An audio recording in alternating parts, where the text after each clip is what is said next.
Dans la ville de Ronronville vivait un inventeur de 11 ans nommé Pipe Bric-à-Brac. Les cheveux de Pipe étaient toujours pleins d'engrenages scintillants et ses poches étaient remplies de minuscules inventions qui fonctionnaient pour la plupart. Le meilleur ami de Pipe était Vermicelle, un hamster violet avec des ailes de libellule. Vermicelle grinçait des énigmes au lieu de mots, ce que Pipe comprenait parfaitement. Un après-midi venteux, le tout nouveau gadget de Pipe, un cherche-goûter 3000, est devenu fou et a pointé vers la mystérieuse jungle de bonbons, un endroit qu'aucun enfant n'osait visiter. Les arbres sont faits de bonbons, mais les chemins sont pleins de pièges, avertit Vermicelle, battant nerveusement des ailes. Pipe sourit. L'aventure a un goût plus sucré que les bonbons. Ils ont emballé un sac de noix rebondissantes, de menthe scintillante et une fronde de rechange avant de se faufiler par la porte de la ville. L'entrée de la jungle de bonbons scintillait comme un rideau arc-en-ciel.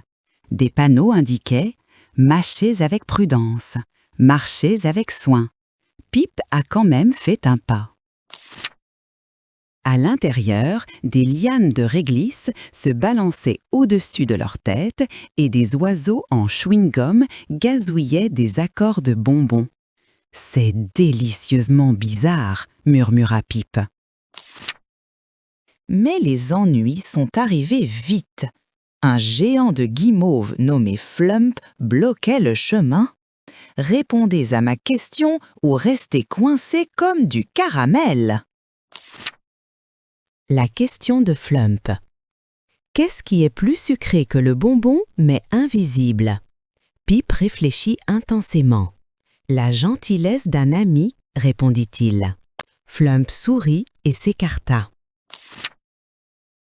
Ils continuèrent plus profondément, traversant une rivière de soda pétillant sur des nénuphars à la menthe poivrée.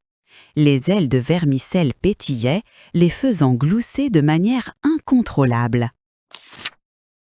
Au centre de la jungle se dressait la sucrerie, une tour de bâtons de sucre d'orge tournant. La légende disait que quiconque atteignait le sommet pouvait demander un miracle. Mais il devait d'abord passer les oursons gélifiés rigolards qui rebondissaient en cercle en chantant des rimes idiotes. Pipe se joignit à leurs rimes, inventant des vers plus amusants jusqu'à ce qu'ils s'éloignent en riant.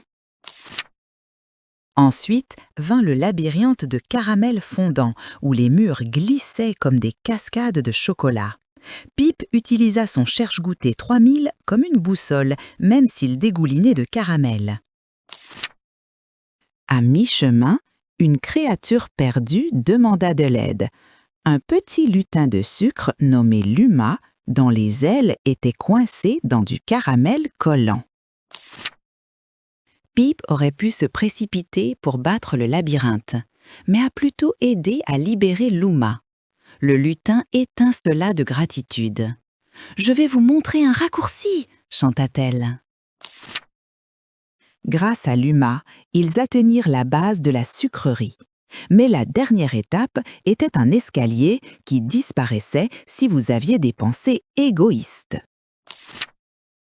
Pipe se concentra sur sa ville natale.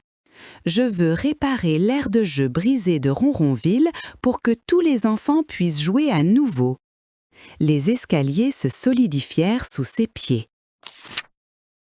Au sommet, une couronne de bonbons scintillantes flottait au-dessus d'un piédestal. « Exprime ton vœu !» résonna une voix. Pipe déclara. Je souhaite que l'aire de jeu de Ronronville soit restaurée et agrandie pour que tout le monde, même les dragons et les hamsters, puissent jouer. Un tourbillon de sucre arc-en-ciel jaillit dans le ciel. De retour à Ronronville, l'aire de jeu fit pousser des toboggans en forme de cornes de licorne et des balançoires en bonbons nuages doux.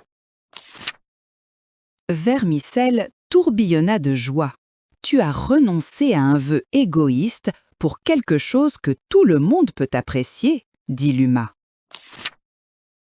Pip sourit. « L'aventure est amusante, mais partager la douceur est la meilleure partie. » Et à partir de ce moment-là, la jungle de bonbons murmura le nom de Pip comme un héros qui prouva que la gentillesse est la magie la plus douce de toutes.